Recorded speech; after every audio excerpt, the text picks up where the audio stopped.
नमस्कार, मी विशाल परदेशी. या बुलेटिनमध्ये आपल्या सगळ्यांचं स्वागत. सुरुवात करूयात महत्त्वाच्या बातमीने. बेळगाव सीमा प्रश्नी सर्वोच्च न्यायालयात उद्यापासून 2 दिवस सीमा प्रश्नी सुनावणी होणार आहे. कर्नाटक सरकारच्या 12 अर्जावरती ही सुनावणी जी ती होईल. सुप्रीम कोर्टाला की संसदेला सीमा प्रश्नाचे अधिकार हे 12 अर्जानुसार कोर्ट ठरवणार आहे आणि सुनावणीमधील 3 सदस्यीय खंडपीठात कर्नाटकमधील न्यायाधीश असल्यानं सुनावणी होणार का याकडे लक्ष लागलंय. याबद्दल बोलणार आहोत आमचे प्रतिनिधी ज्ञानेश्वर साळुखे आपल्याबरोबर आहेत. ज्ञानेश्वर, काय तपशील? सीमा प्रश्नाची सुनावणी आता सर्वोच्च न्यायालयात उद्या आणि परवा अशी 2 दिवस होणार आहे. त्या संदर्भातली बोर्डावरती तारीख सुद्धा आलेली आहे. मात्र एकूणच कर्नाटक सरकारनं जो अर्ज 12 नुसार केलेला आहे त्यावरती ही सुनावणी होणार आहे.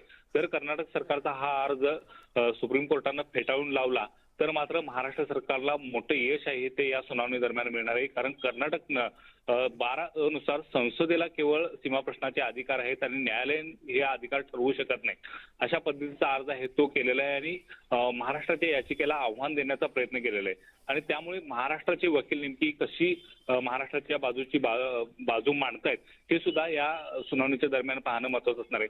मात्र एकूणच जे 3 सदस्यीय खंडपीठ आहे यामध्ये कर्नाटकच्या रहिवासी असलेल्या एका न्यायाधीशाचा यामध्ये समावेश आहे आणि त्यामुळे ही सुनावणी होणार का, महाराष्ट्र सरकार त्याच्यावरती ऑब्जेक्शन घेणार हे सुद्धा पाहणं महत्त्वाचं असणार आहे. मात्र एकूणच पाहायला गेलं तर सीमा प्रश्नाची सुनावणी आता बोर्डावरती आल्यामुळे राज्य सरकार सुद्धा अलर्ट झाल्याचं पाहायला मिळते आणि सीमावासियांचं विशेषतः लक्ष या सुनावणीकडे लागून राहिलेलं आहे. धन्यवाद ज्ञानेश्वर या सगळ्या तपशिलाबद्दल.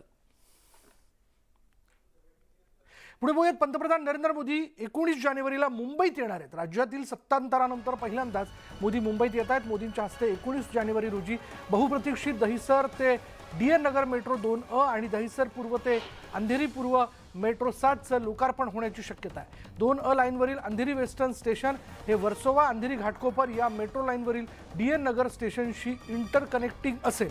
आगामी काळात मेट्रोच्या दोन्ही लाईन्स सुरू झाल्यानंतर मुंबईच्या रस्त्यावरील 25% वाहतूक कमी होईल. मोदींच्या मुंबई दौऱ्याच्या पार्श्वभूमीवर भाजप आणि बाळासाहेबांची शिवसेना पक्षाच्या नेत्यांची रात्री 8 वाजता सह्याद्रीवर बैठक पार पडणार आहे आणि याआधी तत्कालीन मुख्यमंत्री उद्धव ठाकरेंच्या हस्ते मेट्रो 2A आणि मेट्रो 7चे पुढील टप्पे गुढीपाडव्याला सुरू करण्यात आले होते.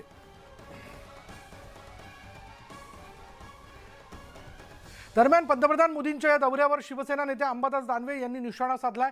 एका महापालिका निवडणुकीसाठी पंतप्रधानांना यावं लागतं, यावरून मुंबईतलं नेतृत्व महाराष्ट्रात किती मोठं आहे हे सिद्ध होत असल्याची टीका त्यांनी केली आहे.